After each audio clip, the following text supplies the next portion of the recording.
Welcome, everybody, to Leo Live. This is, I think, our fourth installment of the Leo Live, Yes. right? Yes, number 4. Based on my PDFs that I'm creating for these. This was Leo Live reading guide number 4. So here we are. I'm live from a undisclosed neutral location in my rolling garbage can. And we have Colleen next to her moving boxes and Paul in his in-laws' basement. So here we this is really the life, people. Yeah, this man. this is aspirational life on Substack. Okay, so we're here to talk about the last 2 catecheses of Pope Leo on Lumen Gentium, which is the dogmatic constitution from Vatican II on the Church. We have catechesis number 8, the Church, Pilgrim, and History, and then one about Mary, and these correspond with the last 2 chapters of Lumen Gentium. I want to get all of our reactions. Let's start with the Church, Pilgrim, and History. Let me just read a little excerpt from this first catechesis from my laptop that's on my lap in my car. Okay, so Leo writes in this catechesis, let us reflect on one of the Church's defining characteristics, its eschatological dimension. So eschatological, the word eschatological refers to the end time, well, not the end times, but like final last things, like heaven, hell, death, and judgment. What heaven will be like, what it will be like at the end of all things and the beginning of all things. He keeps writing, the Church, in fact, journeys through this earthly history, always looking toward her final destination, which is the heavenly homeland. This is an essential dimension, which, however, we often overlook or downplay because we are too focused on what is immediately visible and on the more concrete dynamics of the life of the Christian community. So I think I'll just start here with what I see as a really important tension that exists for those of us living in the church on earth. It's the tension between how things are and the way that they are not as they should be, the suffering, the injustice, the pain, the realities of death and sin and evil in the world, and how we are called to contend with those things, but at the same time hold them loosely in some sense because of the promises of God and the knowledge that we have in Jesus Christ that all things will be well. And that is not an easy tension to live with. I think all 3 of us could probably speak to that in our own way. But any thoughts about this first catechesis from either of the 2 of you, or on that tension? I really appreciated how open he was about that tension. A couple of things related to that stuck out to me. There was just this one line that I loved where he says, believers in Christ, therefore, walk through this earthly history marked by the maturation of good, but also by injustices and sufferings, without being either deluded or despairing. Mm-hmm. It says they live guided by the promise received from the one who will make all things new. For me, like that reminded me, not to be self-promotional, but like of my book title, right? Struck down, not destroyed, which comes from St. Paul. But yeah, that our pilgrimage toward the kingdom is a pilgrimage that is not ignorant of the shortcomings of our world and neither of our church. And he talks about that like quite transparently in this other paragraph. He gives a whole paragraph to it. So if you'll forgive the long quote, I'll just read that too. Please. He says, yeah, so he's leading into this. He says, the church therefore doesn't proclaim herself. On the contrary, everything within her must point to salvation in Christ. And he says, from this perspective, the church is called to recognize humbly the human fragility and transience of her own institutions, who, despite being at the service of the kingdom of God, bear the fleeting image of this world. No ecclesial institution can be treated as absolute. Indeed, Pause since there. Like, that is so good. Yeah. All of this is so good. It's so good. And I was like, just given my previous conversations with each of y'all, like, this is exactly what we're always talking about, right? But yeah, indeed, since they exist within history and time, they are called to continual conversion, to the renewal of forms and the reform of structures, to the continual regeneration of relationships, so that they may truly fulfill their mission. Like, I mean, if that ain't what we're always talking about, that's not like a great a great analysis. So I guess to go a little bit further into that, but like I think I find it extremely hopeful that Leo is pointing to the constant need for reform, right? Ecclesia semper reformanda. I think that it maybe gives us a clue of his own ecclesiology too, like how he sees the church as being called to constant reform, which I think is huge. I think especially when there's this temptation among so many people to see the church as like a thing that is never changing. Um, he's like, no, actually, it cannot be treated as absolute, right? These exist within history of time. They're subject to fragility. They're subject to transience. I don't know. That just feels like a much more like spirit animated church, like one that is willing to continue to grow, to actually be moving somewhere on its uh, journey towards the kingdom, to use the language of this catechesis. So yeah, I don't know. I like that, and then on a more like maybe consolation side of it, just like spiritual consolation. I loved what he said about like the Eucharist and the communion of saints being what help us along and like give us a pledge that we actually are heading towards something good. So yeah, those are a couple things that stuck out to me. Yeah, I underlined basically that entire paragraph and put like multiple stars next to it. It reminded me of earlier in the Lumen Gentium, I think paragraph 8. There's a line that I quote a lot in the work I do looking at abuse in the church, and that line from earlier in the Lumen Gentium says, "The church, embracing in its bosom sinners, is at the same time holy and always in need to be purified, always follows the way of penance and renewal." And Leo seems to take that for granted, right? If the church is always pilgriming towards some destination, that means that it's not there yet, Mhm. that it needs to change, it has some place to go, and that there's things that are inadequate and sometimes evil or harmful in the church now that are constantly needing to be reformed. And those two things, that the church has to change and that the church is in some ways truly flawed, um, aren't things that everyone in the church always takes for granted. And Leo's taking those for granted. And then also there was a line where, and in this, like I'm like reading in a lot of his teaching about uh, like from Delexite on the preferential option for the poor, but this sense of see if I can find it without taking too long. Um, that the church is the people of God journeying through history, which has the kingdom of God as the purpose of all her action. That's the purpose of everything the church does, and the center of proclaiming and enacting the kingdom of God in this world is the poor, is experiencing Christ in the poor and serving Christ in the poor. That is the mark of, and he says this in multiple times in Delexite, that renewal in the church must happen through the preferential option for the poor. All renewal happens through the preferential option for the poor. Um, so yeah, I loved this catechesis, where he seems to bring all these themes together in a way that I don't know. And like Sarah and I have talked about this of like the reception of the Second Vatican Council and how it seems like Leo is no longer arguing about the council. Like we're done. Mm. He takes We're it for granted. Yeah, absolutely. we're Mhm. just moving forward on it. And this Mhm. this catechesis feels like a we're just moving forward on it. Yeah, I agree. And kind of on a related note, one thing that I thought of when I was reading this is how many addresses we've gotten from Leo to the movements.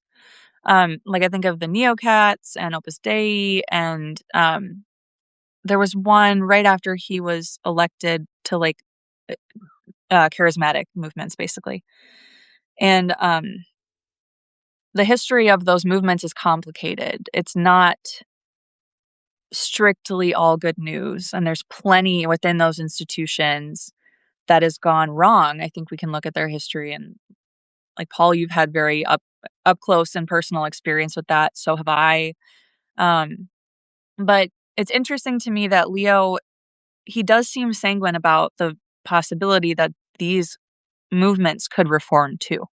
So these, like, institutions within the institution, he doesn't seem to be very cranky about them. He seems like he's focused on, yeah, you've got a charism. This is from the Holy Spirit. And if you're true to that mission, and you don't get caught up in ideology or get caught up in kind of the cult of personality, you can be these generative forces within the church. And I don't know, that's been kind of an interesting thing that I've been thinking about with Leo so far, because coming from Latin America, he definitely knows that the movements are complicated, but he still seems kinda open-minded about them in a way that surprises me, actually. Have y'all read The Practice of the Presence of God? Yes. The Little Brother Lawrence book? Oh, He Yes. A while ago, it was, like, on one of his first papal trips, this is really interesting for me as a reporter too, but, like, a reporter asked him on his way to whatever foreign country it was, "What's one book that we should read to understand you?" And Hmm. he was like, "I'll think about it." And then on the return flight, he actually got back to her. He was like, "Hey, I thought about your question. Here's my answer." And he said, "The book to read to understand me is The Practice of the Presence of God." And so, obviously, like, Wow. being a good little Vaticanista, I then had to go read it and be like, "Who is this pope? What does he want me to learn from this?" But as you were talking about his approach to kind of reform, our, like, pilgrim journey as a church, and then also as regards these, different movements within the church, I mean, Brother Lawrence and the practice of the presence of God is coming at it from, like, an individual spirituality angle, but I think it's applicable more broadly, where he's like, yes, you're always reforming, and it's almost a reform that you hold lightly. Like, the spirituality of Brother Lawrence in this is, um, he doesn't, like, self-flagellate about his sin, right? He has this really kind of spiritual freedom where he's like, "I sin, God forgives me, and then I move on." Like, I go right back to trying to love God in this really it's hard to, communicate, but, like, yeah, in this very, like, kind of free and light way where he's like, "Yeah, I know I'm a sinner. Yeah, I know that I'm nothing without God. So let me focus on, like, the being in God, the being with God, the, like, going towards to go back to the catechesis, like, going towards the kingdom." Um, and I find that, certainly, like, we all live in a culture where we're all about, like, whatever, cancel culture, whatever, but there's certainly, like, really real concerns as all 3 of us, like, face all the time in our work, right? Where there's a very real need for, like, accountability and, like, actually facing the sin. I think that there's also a balance here, though, and, like, a real insight from Lawrence where it's like, yes, and we do need to focus on where we're supposed to be going, you know? And, Mhm. yeah, that's kinda what this catechesis was saying to me too, was like, the focus on the moving forward. Like, yes, we do need to make amends, obviously. We do need to make things right, and we need to not forget that we have a destination in mind. Mhm. Yeah. And I just keep coming back to that little book. I read it Yeah. maybe in, like, mid-April. Yeah. Yeah, that's a good encouragement to go back to it. I read it so long ago, and there's been a lot of shift It's in like 60 perspective. pages. You Right, can yeah. I've smashed through that on like, a Smash 2-hour flight. Yeah. smash through those spiritual classics. No, it's great. No, that's really, really, that's true, and that is, well, Paul, I'd love to hear your thoughts on that, because in a very specific and intentional way, your ministry is focused on reconciliation and healing in the church for those who have been harmed, and, um, I would be surprised to hear you say something like, "Well, we should hold it lightly." You know what I mean? Because when I talk to you, I get the sense that you have a heaviness around it, and that for you, it's not easy to hold lightly. And for the people that you work with, it's not easy to hold lightly. So, what do you think about that?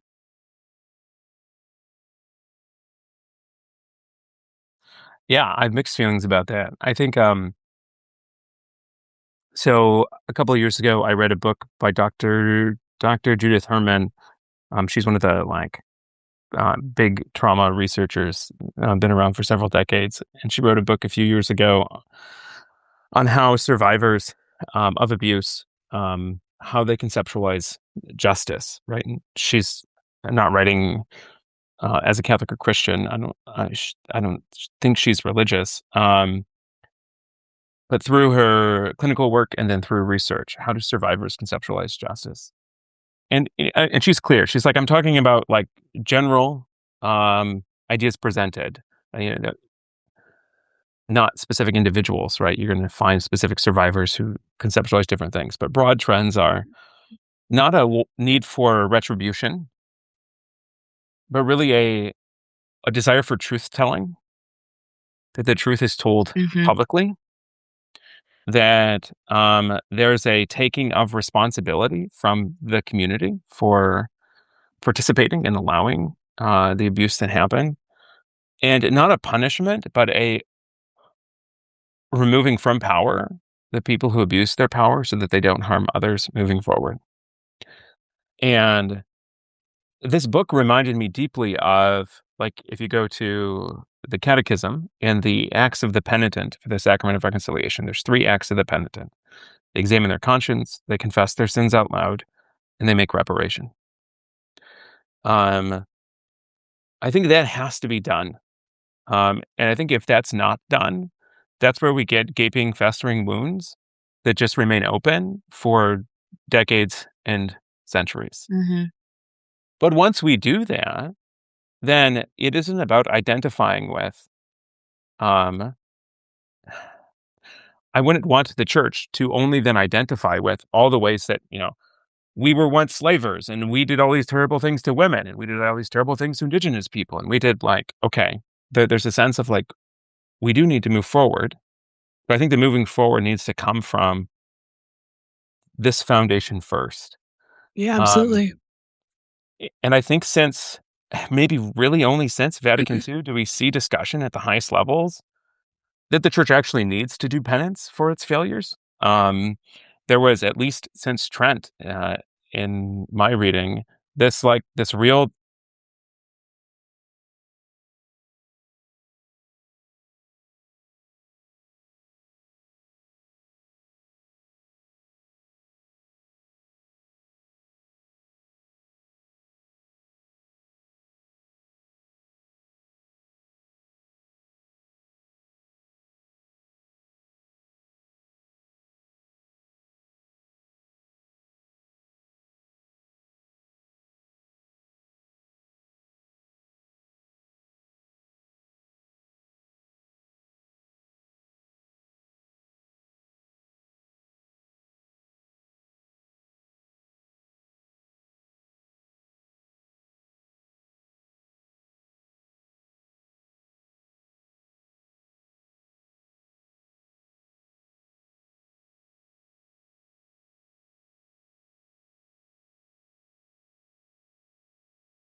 offensiveness coming out of the Reformation and then through early modernity. Um, And finally, I feel like the church is able to like let go of that grasp of defensiveness just enough to actually start apologizing. And I think there's a lot of work that needs to be done. But the goal isn't just to apologize. The goal is to actually, I think that's where the doctrine of the preferential option for the poor is really important here. Thinking about it the way that Delexite lays it out is that the poor are anyone who are marginalized, vulnerable, and oppressed by the powerful. They aren't just objects of care. Certainly not just objects of pity. They are Mm. subjects Mhm. who have something to teach the church that we need to learn from and we need to be evangelized by. That's the language that he uses, that it's actually through the act of reconciling with those we've harmed that we encounter Christ, and that's the impetus for our own renewal and moving Mhm. forward. But there is something in I think like in American culture of um this sense of like self-flagellation of just identifying as like um how do I want to say this? Um Usually I say, like, it's like the superhero dichotomy, like good guys and bad guys. yeah. Or you can Mm. get like white guilt when talking about like systemic racism, where it's like, okay, you feeling guilty for this isn't actually solving the problem and isn't actually Mhm. doing anything to change it. You're just feeling bad about yourself. And eventually that becomes just About self-referential. you. Yeah, Yes. navel gazing, yeah. Yeah. Eh, that's not the purpose here either. Yeah, I think of a situation that I had in the last couple of days with someone that I know, who was just in my life, and we had, like, this huge argument, like a very, very big explosive argument. It was not my husband for the record, someone else. But, for the record. But then so I walk away and I'm like, "I think we're done here." Like, I'm pretty sure that we're done with this relationship. And about 5 minutes later, this person comes back to me physically with, like, a bottle of wine and is like, "Can I give you a peace offering?" And I kinda wanted to be like, "What?" Like, I don't and then they kinda wanted to be, like, all like, everything was just fine, and I think it was a really good example for me of, like, that's fine. I'm okay with just pretending that everything is good, but it was a real experience of, like, no, there's actually been a rupture here, that if we are going to have a good relationship going forward, there needs to be some kind of acknowledgement of the things that you said to me or the things that hurt me or whatever, and vice versa. So, it's not easy to do, and I don't know that much about things like, the Truth and Reconciliation Commission in, like, South Africa or anything or what those things look like. But I imagine they're just very these are very painful experiences, but that they're necessary for that true healing as a people, like, as a body. And as far as I can tell, there hasn't been that the same sort of organized effort at that kind of healing and reconciliation within the Catholic Church. There's efforts here and there.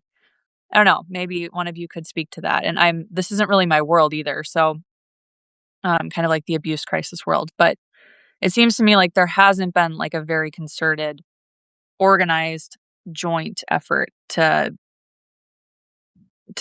say the truth, like, to speak the truth as a church that's kind of more in pockets. Around the abuse crisis, I haven't seen, I mean, there's the pockets of things, individual things, but I haven't seen organized efforts. As far as like wider things, I mean, I think Pope Francis's apostolic visit to Canada for That's the exactly what I was gonna say. that Some of seems the like truth and reconciliation work there yeah, follows this really similar follows a similar kind of structure to what you were describing actually, Paul, of, the truth being told publicly, right? The pain being acknowledged, and then also this, like we were talking about, this view towards the future. Where are we going? Where can we go together? What does a future that is just look like? I think the church is learning. I honestly think it's actively learning how to do this, and Mhm. it's learning at a frustratingly slow pace, um, maybe even an unjustly slow pace. But I I do feel encouraged that it does seem to be moving forward and trying to learn. Mhm, mhm. I oh, I was gonna no, say, please. do we want to jump to Mary? Yeah, Can I I was just thinking that would be okay, can we talk about one more thing on this one before we do Mary? And then, because I wanted to bring up this idea of the social dimension of salvation too, which has been on my mind quite a bit in the last few months. Where is this? Uh, is it this, as the dang. sign and sacrament of the Oh, kingdom, that paragraph? yeah, so it's the second full paragraph, and Leo says sorry, I'm, like, reading around my steering wheel. So he says, "We are therefore called to consider the community and cosmic dimension of salvation in Christ, and to turn our eyes to this final horizon, to measure and evaluate everything from this perspective. And I wrote down here as I was reading this, myopic fixation on my soul and my salvation is common. And I think that it's it's r- it's you have to have kind of a whole different imagination about what salvation means to be able to think about it in this sense of community and cosmic. I think those might be kind of trigger words for people who might be more traditional or conservative. Like, what are you talking about? Is this the social gospel? What do you mean salvation is something communal or social? But I think this opens up a lot for us in terms of, I don't know, just putting the emphasis back where it belongs, which is on God and what God is doing. I think it's really comfortable to sort of focus on, and in my early young adulthood, um, I'm gonna call this my late young adulthood, but in my early young adulthood, in my 20s, I feel like the image that I had of salvation and holiness was like, well, I'm gonna pray a lot and I'm gonna do a lot of very pious things and I'm gonna talk in very pious ways and I'll just float through my life and people will just like my shadow will touch everything and it will just, like flowers will bloom. And that was like the image that I had of what it meant to be holy. It was like you just walk through the world with like this glow around you. And I don't necessarily want to say that's like totally wrong, but it's obviously very self centered. And I think it also, there's a poverty to it too, because the salvation that Christ is actually offering to us is to knit us together as a people. And I think I think this has to do too with what you were talking about, Paul, about truth telling and like having to stand before your own sin. I was just talking to some friends about this a couple of days ago. Like, what will the judgment be like for us? Will it be I come before this tribunal and just watch a replay of my life and all the bad things that I did? Or, and this makes me think of your conversation with Chris Damien that you had a couple of weeks ago that I listened to. It was lovely. Um, where you talked at the end of that conversation about like having to really face all of the ways that I have caused harm, all of the ways that I have been connected to systems and structures that have caused harm, and having to really face that in its full entirety. Um, and I was kind of trying to articulate that to some friends a few days ago, and they were hesitant to say that judgment is about anything but our own actions. But as far as I can tell, the vision that Leo is sharing here and the vision that we're working with here in the Second Vatican Council and in these catecheses is that salvation's not an individual reality. There is a social dimension to it. Doesn't mean it's not personal, but there is this kind of you're saved as a people. And so and we kind of share both the blessing and the curse of our human nature. We kind of share the burden of guilt and shame and brokenness and the glory. So I don't know. I think that's important because I mean, at least in a lot of the spaces that I run, there is a very individualistic interpretation of salvation Mhm. that limits our ability to live into this vision of the church, I think. Yeah. Yeah, Francis always said no one is saved alone, right? He was always calling this out.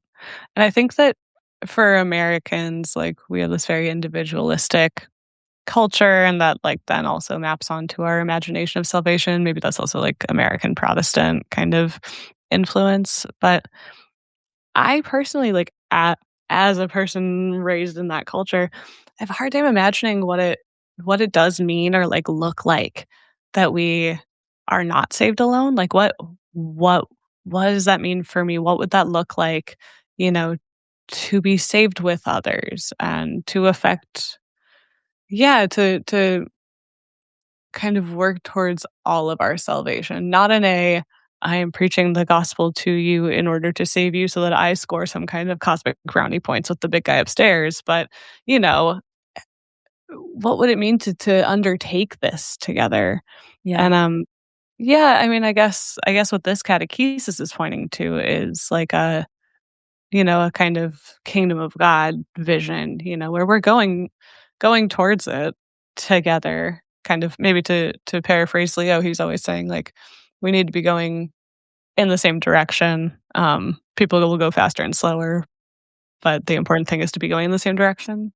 But yeah, I just yeah, there's almost a failure of imagination for me in what exactly it looks like. But I think this catechesis is pointing towards, some clue of how to begin imagining it for somebody who's not so good at it. I love your I love what you're pulling out here, Sarah. When we talk about judgment, like there's multiple judgments that the Catechism talks about. So there's like the personal judgment when I die, and Pope Benedict has some beautiful teaching on that in Spe Salve, what that looks like. Mhm. But then we also have this doctrine of purgatory, which the Catechism like leaves very, very brief, like other than it's some sort of process. But how do we talk about process when we're talking about something outside of time? I don't know. We'll figure that out, I guess. Well, there's also this whole effort to map time onto purgatory, like, Yeah. do this and you get 100 years off or whatever. 500 years. Like, Yes. But one of the best reflections I've heard from about purgatory has been where, like, having to know, like, in the sense of biblical knowing, like, in your bones know the ways that my failures to not love, like, my failures Yes. to love have impacted the whole community and how that's rippled out. But then there's also the final judgment at the end of time. And so this is from paragraph 1039 of the Catechism, talking about the last judgment. It says, in the presence of Christ, who is truth itself, the truth of each man's relationship with God will be laid bare. The last judgment will reveal, even to its furthest consequence, the good each person has done or failed to do during their earthly life. So there's a sense of this final judgment is going to be every human being that's ever existed. And the truth of the ways that the good things they did rippled out into the world, and that the sins and the harm that they caused rippled out into the world, that all of that will be made public, Mhm. which feels very terrifying. But the result Yeah. of that is then a new heaven and a new earth. Like that's the next thing, Yeah. right? Yeah. It's only through this recognition of the ways my actions harmed the whole of the cosmos Mhm. that I'm then able to move forward as a people, all of humanity, into a new heaven and a new earth. And I think, again, this puts the onus on God to do the restoration and the healing. I mean, do we think we're gonna I don't know, maybe this is me kind of being cynical, but, like, do we think that our judgment is gonna be, like, getting a big pat on the back from the Lord? Like, we are so broken, our world is so broken, um, that it seems to me like the glory of that moment will be a lot more in, "Whoa, like, you saved through and in spite of all this." Like, you restore, you have made all things new in spite of how I've contributed to this story or failed to. And I don't mean that to be super negative about like, I think we all participate in the goodness of God and in building the kingdom, but, like, fundamentally, we need to be saved, and we're not the ones that do that by doing a bunch of good stuff or by praying enough or by having a holy glow. We need to be saved and rescued by Christ, and not just us, but, like, our whole race is like, there's this yeah, it reminds me of Romans, I think it's Romans. I'm Catholic, so I don't know the Bible, but where he talks about I don't know, like, that groaning in travail, like, that's us as a whole race, just, like, groaning out in travail and, um, like, crying out to heaven for justice and shalom and, new life, and it will come. Like, that's what's amazing is that it will happen. Am I a universalist? Paul? Yep, no comment. We can move on to Mary now, Sarah. We're wait, Mary, here we go. Okay, so let's I move mean, on I to would Mary. I would love to have a discussion on universalism. So in your document, you shared this short catechesis from Pope Francis from Yes. 2022 about about the communion of saints. Mhm. And he has some lines in here where he's like, the church is the community of saved sinners. No one can exclude themselves from the church. We are all saved sinners. And then further down, he says, you know, people who may raise concern, saying, Father, let us think about those who have denied the faith, who are apostates, who are the persecutors of the church, who have denied their baptism. Are these also at home? And Francis says, yes, these two, even the Mhm. blasphemers, everyone, we are brothers. Uh, Yeah. I'm as much a universalist as Pope Francis is a universalist. Yeah. Dare we hope. Yeah, I loved that. I loved that address. I just thought it was a very lovely. It's nice to just remember kind of the Pope Francis flavor. That's a weird word. Like the character, the particular quality of his preaching is just so lovely, and He was so um, good. it was so good. Mhm. Yeah, yeah. Okay, so how about Mary? Anything that we want to talk about here? Um, I thought this was great. Kind of just summarizing Catholic teaching on Mary. I thought the most interesting thing in here was in the fourth paragraph, the council, he writes, has left us a clear teaching on the unique place reserved to the Virgin Mary in the work of redemption. It recalls that the sole mediator of salvation is Jesus Christ. And I just found that interesting as kind of I mean, if you actually read Lumen Gentium, the Council Fathers use the word mediatrix to refer to Mary in Lumen Gentium. Um, but then, of course, we have the DDF earlier this year or last year, anyway, in the last couple of months, Yeah. coming out and basically disrecommending the use of the term mediatrix of all grace in reference to Mary. Um, so I found that to be kind of an interesting nod, like the sole mediator, kind of just reinforcing that point. I don't know. I mean, people are still maybe Th- frustrated That about that, but that was a beautiful document, and it was a beautiful document in part because it just laid out so much wonderful catechesis and theology of what we actually mean by redemption, um, and the role of Christ. Like it was a document about Jesus, Mm. um, but then it touched on, and I forget the exact wording, that one of the concerns, and I have witnessed this multiple times within Catholic circles, of how the language of a mediatrix um, can create this hierarchy. It's almost like an extension of penal substitutionary atonement, where you see in Protestant circles where it's like God the Father is like big and scary and far away and maybe angry at me. So I need to go to Jesus because Jesus is the nice one who I can talk to. Then yes. Catholics just kind of extended that back to be like, but Jesus is sometimes scary too. So I need to go to Mary. Yeah, Um, yeah, and that document was really about like, no, Jesus. Like we all go to yeah, Jesus as a brother, as a friend.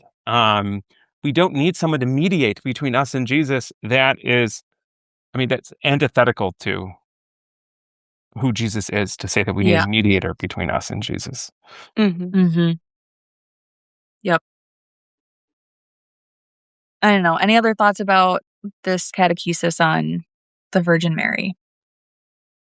I found it challenging in the way that I often find things about Mary challenging. Mhm.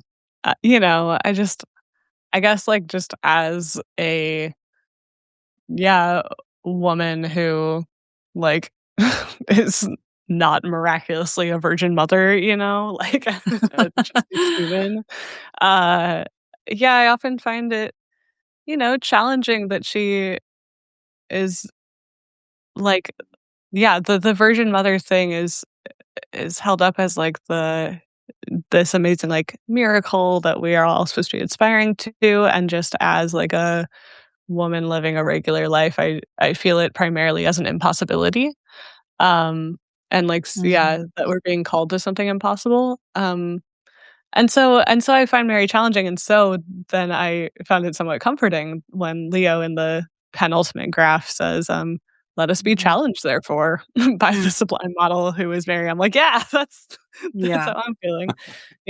By the sublime model who is Mary, Virgin Mother, let us ask her to help us through her intercession to respond what is asked of us through her example. And then he has some kind of a Marian examination of conscience. Do I Mhm. live in participation of the church with humble and active faith? Do I recognize in her the community of the covenant that God has Yeah. given to me to Oh, respond to interesting. his love?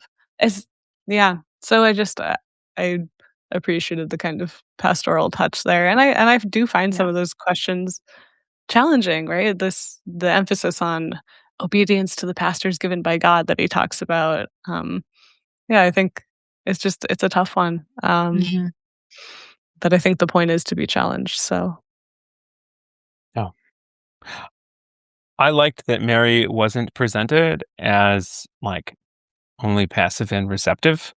mm, Um, like even the phrase like humble and active. yeah, yeah, he always has them paired together in this. Mhm. So Mhm. that seems like an improvement. This probably betrays my own like I'm a difficulty examining my own conscience, but the line about am I living in obedience to the pastures given by God? I'm like, oh, he's talking to the SSPX here, definitely. Mm. Um, uh, so I also have this, news pilled reading of things where I flagged the mediatrix thing too that Sarah flagged but just flagged it as, a news item, like, "Oh, your view is News striking build. back against them." Yeah. the I'm gonna steal that. That's a good It's one. terrible. so one thing I found interesting. This is the third paragraph where he uses the title of Mary as woman who is Icon the of the icon of the mystery? mystery, Yeah. and Mhm. I don't know if I've ever heard of that before. And it's the mystery being God's plan of salvation. Yeah. So she's the icon of salvation. Mhm. Um, and woman who is the icon of salvation, icon of the woman who is the icon of the mystery, and he unpacks that saying that the woman is in reference to the historical reality of Mary, and the icon being this not capital sacramental, but sacramental, making present, and then also the mystery of salvation. So now I kind of want to see icons out there of Mary as icon of the mystery of salvation. Yeah, that's not a title I've heard before. Mhm. Yeah, I find that really lovely, an icon being something that points beyond itself, and you you'll see through it to the reality. It doesn't stand in the way, and it doesn't point to itself, it points beyond. And I also think yeah, I had a couple of other thoughts about this. So, he doesn't say this in the document, but you kind of get the sense from the way that he describes Mary that she stands as sort of the, like, first installment of the promise. Like, we see in her the already portion of God's promise of salvation, like, Hmm. where she is gone, we will go, and she's kind of like the anchor thrown beyond the veil for humanity, like, this is where we're going. This is who, we are, and I don't really like sort of soft, idealistic versions of Mary. I really liked the way that Mel Gibson portrayed her in his Passion because she's just, like, kinda scary. Like, she's, like Mm. her love is, like, fierce, and she's, like, kinda I don't know, there's, like she's, like, totally a mom, and also, like, I don't know. There's just something about there's a quality in her, the way that she's portrayed in that film that actually resonated with me when, most of the ways that she's portrayed in movies and TV shows and things are just kind of like groaners, you know what I mean? Like, "Ah, okay, well" I don't know. It's how can you portray somebody who's literally free of sin? But, um, anyway, I don't really like those sort of soft and precious versions of Mary, but I do connect with this idea that she has already experienced the fulfillment of that promise and that she's a witness to that for us and can sort of evangelize us. Um, from beyond the finish line, if you will. Yeah, and it ties Yeah, in so well with, like, what we were talking about with the previous catechesis on the church as a pilgrim people, right? Where, yeah, you know, that one talked about, I think he even used the expression, like, the already and not yet. yeah. Yeah, so I'd never thought about what you were saying just now about how she signifies for us kind of the already part of it. Maybe Mhm. from yeah, from the not yet and from also the already, because now we're into eschatology, so the Whoa! timeline gets, Yep. wibbly Yeah. wobbly if we're gonna quote Doctor Who, yeah. Yeah. Yeah, yeah. Oh, okay. Do you guys wanna talk about the encyclical that's coming out on Monday? Let's do We got it. we I got do. 10 The, minutes. the two of you have written articles about it. I was texting Sarah yesterday, and I'm like, I think I'm the only dummy here who hasn't written my prognostications about what's going to be in the encyclical. You know what? Making predictions is a dangerous game. There's an amazing quote from, oh, who was it? It was from John Allen, and he was like, the garbage heaps of history are lined with people who tried to, like, call the results of conclaves or whatever. Oh, So man. you're saving yourself. Yeah, yeah. Can we start Sarah, I here? haven't read your Oh, prognostications. okay, great. Well, here they are. I was really excited to read your piece because um, just saying, I said it, like, exactly the same thing about Laudato Si, that we have this. Yeah, I know, like, maybe you put, like, a bug in my ear or something last time we talked, but that was my first thought was, like, yeah, AI is, like, more of a case study in this deeper question of what is the human person and how do we relate to technology and what does technology do to the way that we perceive ourselves, the way that we understand our relationship to one another and to God? How does it impact our ability to actually like connect with God? So that's Laudato Si does that with respect to the environment. And I would be really shocked if there's not a ton of citations from Laudato Si in this encyclical. That's kind of one of my predictions. Mhm. And then the Well, other kind of especially like with the involvement of Cardinal Czerny in both yeah, deeply, right? It's yeah, probably yeah. And then the yeah. other sort of like just for funsies prediction that I made was I really liked his we are a desire, not an algorithm line that he gave to the to the Roman University last week. So I'm Yeah. just throwing it out there like I'm predicting that's gonna be in there verbatim. That's a gorgeous line. Yeah, there were a few things in this, and I was like, okay, either he's pulling heavily from the encyclical already, or the encyclical is going to have some like funky timeline stuff. I guess he gave that talk the day before he signed the encyclical, so he could still cite the talk. Um, Oh yeah. yeah, yeah, I'm citing a talk that happened after I signed it. yeah. I mean, that would not. Yeah, yeah, You yeah. probably couldn't get away with that. Yeah. Yeah, to kind of make clear what we're talking about with the Laudato Si thing, just like the line that I've been saying all over the place is that I think that Magnificat Humanitas will be about AI in the same way that Laudato Si is about the environment, in that it is about the environment, but it is about a lot more than the environment. It's like 50% about the environment, and then another like Yeah. 40% on poverty and global inequality and, Economics, yeah, so so much. yeah. Yeah. And I think like AI is the same thing, right? It's a Yeah. lens. Yeah, a case study, like you said, through which we can view all these other things. Um, yeah. I'm I'm hoping that there's going to be, so I forget the name of it, but the DDF document, I think you mentioned it in your article, Antiqua Colleen. et Nova?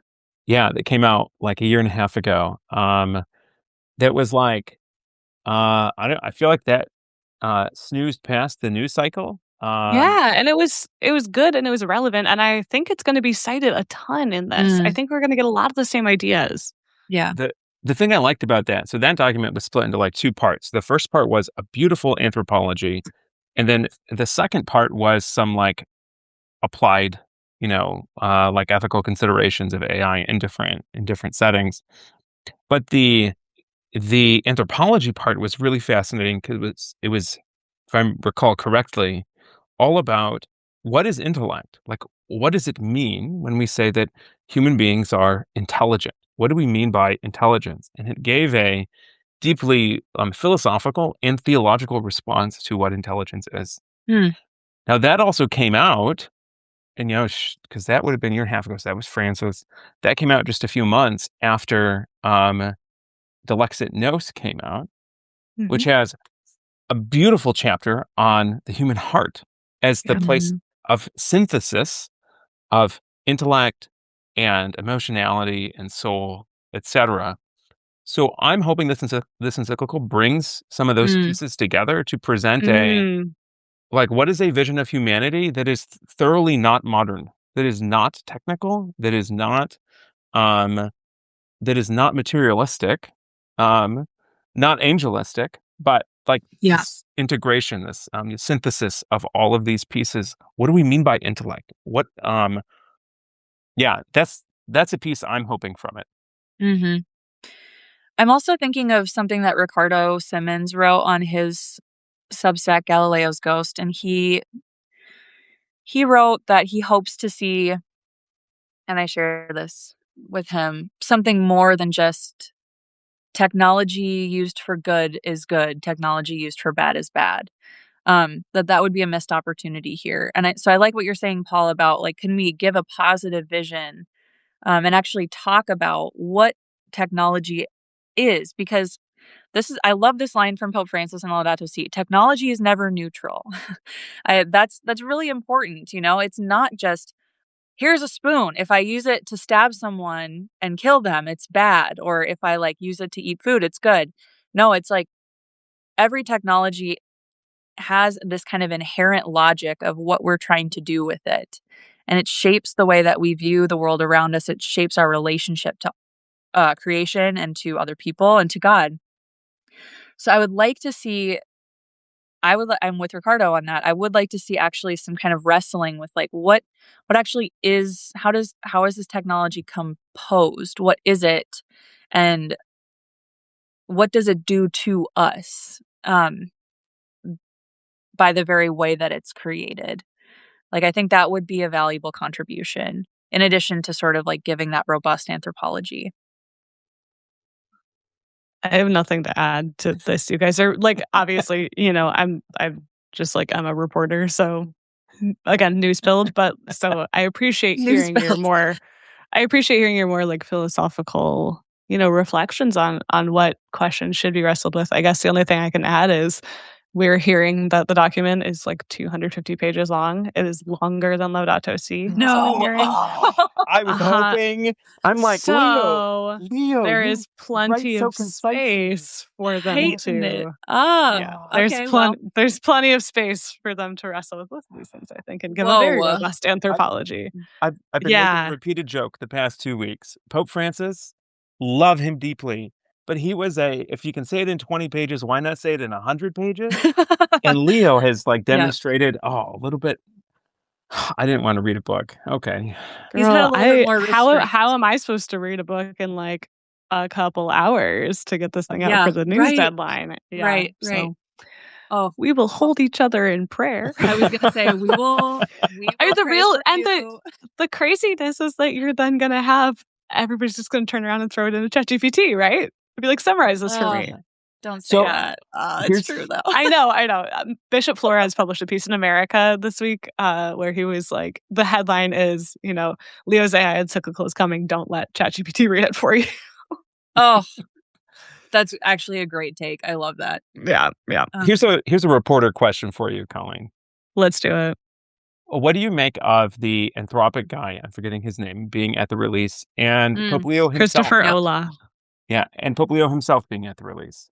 Okay, the Leo himself thing, I feel if you're not a Vatican watcher, you might not realize that this is a big break with how this is usually done. We have had, kind of non-traditional presentations of encyclicals before, even in recent history, where they haven't been presented in the press office, they've been presented in Synod Hall, whatever. But we have not, in anyone's recent memory, had an encyclical where the Pope was there presenting it himself. Wow. So for me, this is it's Leo, just smashing the gas pedal, being this is something you need to pay attention to, and I'm going to do whatever it takes to get y'all to pay attention to it. So they're bringing in Curia officials, they're bringing in diplomats to be in the room to listen to the Pope's presentation of it, but also the other experts, because usually it's presented by a panel of experts.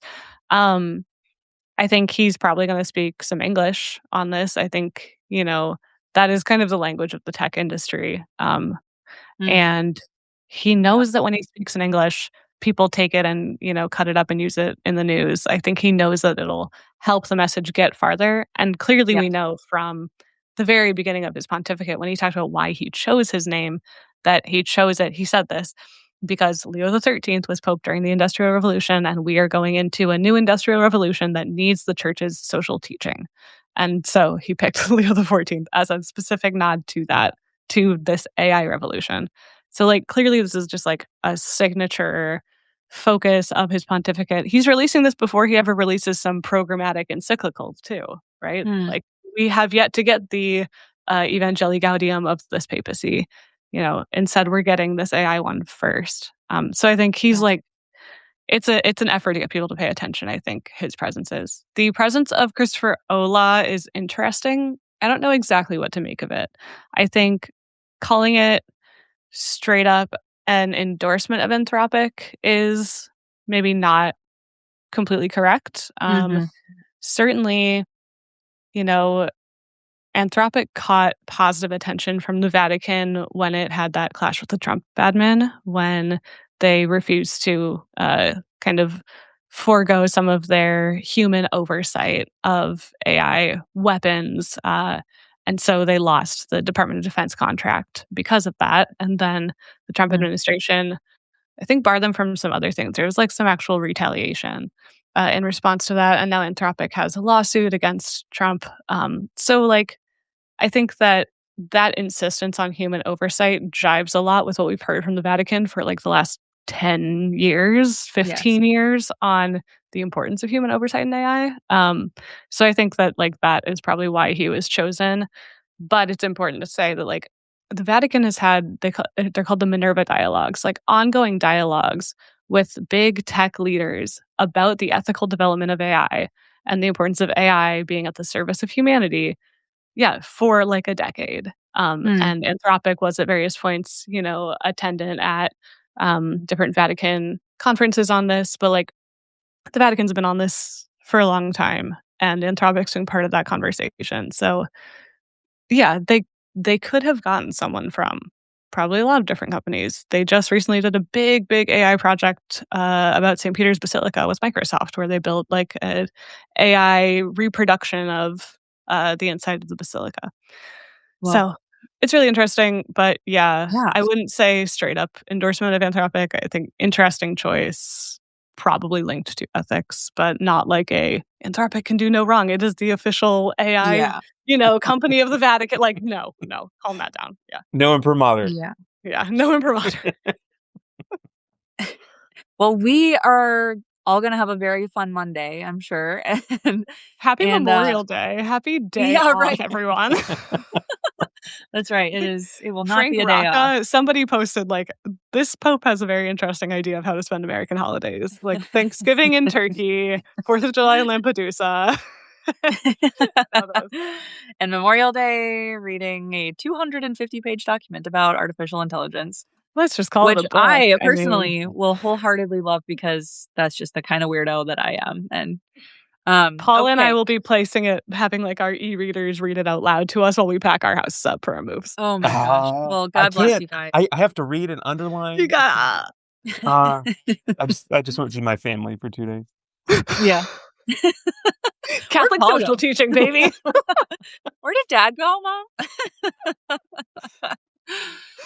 That's so awesome. Oh, Colleen, thank you for joining us. And Anytime, thanks for having me. It's always yeah, so no, cool to talk to y'all. You're so it's thoughtful. it's a blessing for sure, and the pleasure is all ours. We hope that as you travel to your new home in Rome, that that's just a peaceful process. And if you want to stay in touch, we'd love Yeah, to I'm have you around. again. You That's know, awesome. You know you'll where to find be me. you'll be in the Midwest for a short bit of time, so I will. Yes, in the True. Pope's hometown for the summer until my visas come through. All right. Yeah, Well, we're cool. all excellent. Midwesterners then, at least for the summer. So Midwest, Midbest. let's go. All right. All right, Well, y'all. you all Thank you all you. enjoy your weekend and God bless. See ya. Bye, Bye. y'all. Thanks. everybody.